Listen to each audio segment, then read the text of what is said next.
삼겹살 좋아하시나요? 저는 삼겹살을 좋아할까요? 안 좋아할까요? 네, 저도 삼겹살을 무지 좋아합니다. 얼마 전에 제가 부대찌개를 사러 갔는데요. 사장님께서 저를 알아보시고 선생님도 이런 음식을 드시나요? 이렇게 질문을 하시더라고요. 저는 당당하게 말씀드렸습니다. 네, 저 부대찌개 아주 좋아합니다. 이렇게 말씀드렸더니 깜짝 놀라시더라고요. 저는 이런 식품 안 드실 것 같다라고 하시는데 제가 그분께 말씀드렸습니다. 세상에는 좋은 음식, 나쁜 음식은 없습니다. 필요에 따라서 적당히 드시면요, 무엇이든지 우리 몸에 보약이 됩니다.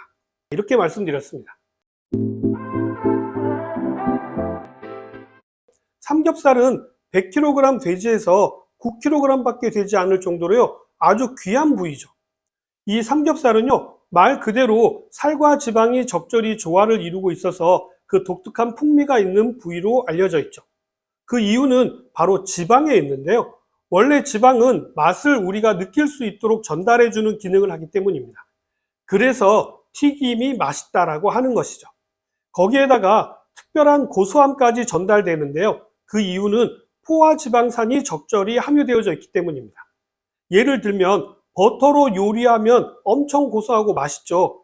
곱창 드신 후에 밥을 이렇게 볶아 드시게 되면요, 엄청 맛있는 이유도 모두 포화지방산 때문인 것입니다.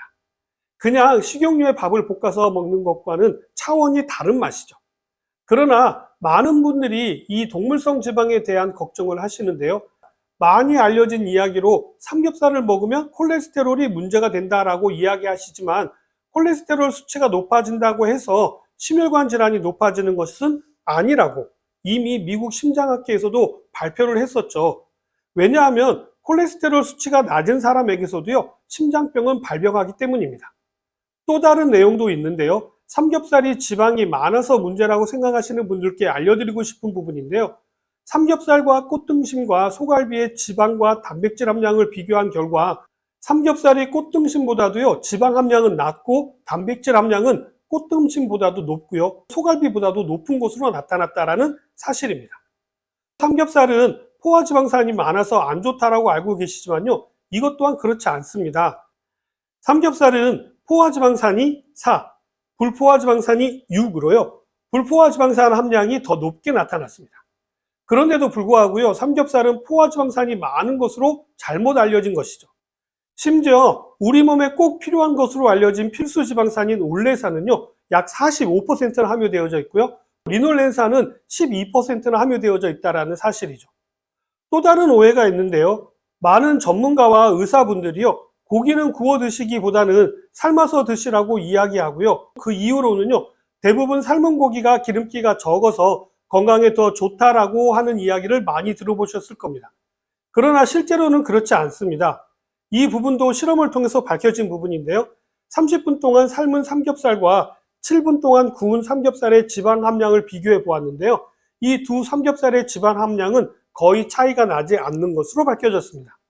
그렇기 때문에 지방 때문에 삼겹살을 보쌈 형태로 먹어야 한다라는 주장은요, 잘못된 내용이라는 것이죠. 물론 고기를 불에 직접 굽게 되면요, 벤조피렌과 같은 발암 물질에 대한 우려도 있고 당 독소의 우려도 있습니다만 직화로 굽는 것만 피하고 낮은 온도에서 굽게 되면요, 삼겹살은 구워 먹거나 삶아 먹거나 큰 차이가 없다라는 것입니다. 더군다나 비타민 하면 과일이나 채소만 생각하시는 분들이 많으신데요.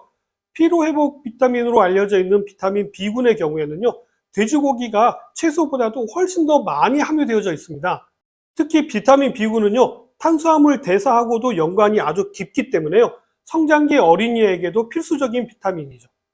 적절한 삼겹살 섭취는요, 오히려 다이어트를 하는 데도 도움이 될 수 있습니다. 심지어 삼겹살은요, 우울증을 예방하는 데도 도움이 되는데요.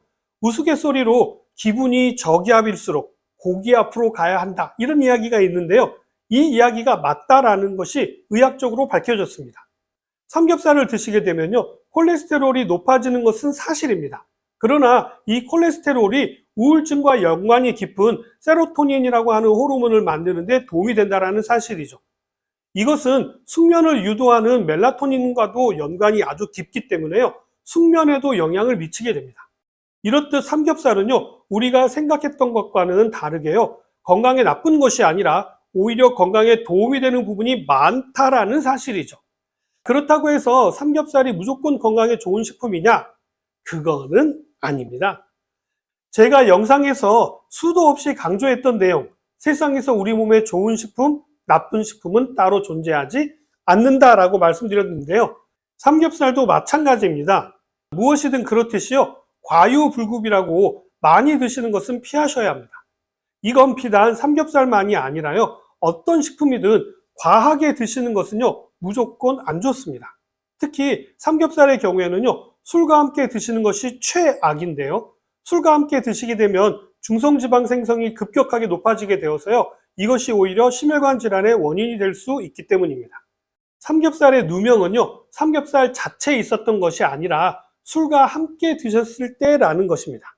더군다나 삼겹살과 함께 술을 마시게 되면요, 술을 많이 마시게 된다라는 단점과 삼겹살도 많이 먹게 된다라는 단점이 겹치게 됩니다. 그렇기 때문에 삼겹살과 술은 최악의 궁합이라고 말씀드리는 것입니다. 그렇다면 탄산음료는 괜찮냐? 아닙니다. 탄산음료에도 액상과당이 많이 함유되어져 있기 때문에요, 중성지방 수치가 급격하게 올라가게 됩니다. 그러니까 탄산음료도 주의하셔야 합니다. 애주가 분들 중에는요, 와인을 좋아하시는 분들이 많으셔서 요즘은 삼겹살을 드실 때 와인을 곁들이시는 분들이 많이 계시는데요, 와인도 알코올이기 때문에요, 무조건 안 드시는 것이 좋습니다. 물론 어쩌다 한번 삼겹살을 먹는데 어쩌다 한번 맥주 한 잔 정도는 드셔도 된다라고 생각합니다. 그러나 앞에서 말씀드렸듯이요, 삼겹살도 많이 드시고 술도 또 많이 드시는 경우라고 한다면 애초에 건강을 위해서 안 드시는 것이 좋습니다. 그렇다면 삼겹살과 같이 먹으면 좋은 식품은 무엇이 있을까요? 잘 알고 계시는 것처럼 채소와 함께 드시는 것이 좋습니다. 이 부분에 대해서도 이상한 소리를 하시는 분들이 계시는데요. 고기는 산성식품이고 채소는 알칼리성 식품이기 때문에 같이 먹는 것이 좋다라고 주장하시는 분들이 계시는데요. 산 알칼리 중화를 시키기 위해서 삼겹살 1인분을 드실 때 상추나 깻잎은요, 각각 한 박스씩 드셔야 어느 정도 중화가 될 정도입니다. 이거는 말이 안 되는 일인 것이죠. 그렇기 때문에 고기 드실 때 채소를 드셔야 하는 이유는 이런 것들 때문이 아니라 식이섬유 때문으로 보셔야 합니다. 식이섬유는 지방의 흡수를 방해하여서요, 대변으로 배출하는 데 도움이 되기 때문입니다. 더군다나 기름진 삼겹살을 드시게 되면요, 담즙의 분비를 촉진시켜서 많은 양의 콜레스테롤이 배출되게 되는데요, 이때 식이섬유가 풍부하게 되면요, 이 콜레스테롤을 흡착해가지고 우리 몸 밖으로 배출하기 때문에 변비를 해결하는 데도 도움이 되는 것이 바로 삼겹살과 채소의 궁합입니다. 이러한 식이섬유는 버섯에도 많이 함유되어져 있는데요, 특히 버섯에는 다양한 미네랄과 면역 증강에 도움이 되는 베타글루칸도 많이 함유되어져 있기 때문에 삼겹살을 드실 때 버섯을 곁들이는 것은 아주 좋은 궁합이라고 할 수 있습니다. 삼겹살을 드실 때 건강하게 드실 수 있는 3원칙이 있는데요. 첫 번째 원칙은 과하게 먹지 않기입니다. 한 번에 1인분을 넘지 않도록 하시는 것이 중요합니다. 두 번째 원칙은요, 너무 자주 먹지 않기입니다. 한 달에 2번을 넘지 않는 것이 좋다라고 봅니다. 그러니까 2주에 한 번 정도가 적당하다고 보고요. 마지막 세 번째 원칙은요, 마늘과 버섯을 비롯해서 다양한 채소들과 함께 드시라는 것입니다.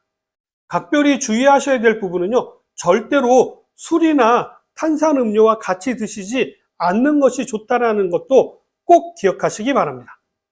자, 오늘 내용은 여기까지고요. 저는 다음 시간에 다시 찾아뵙도록 하겠습니다. 감사합니다.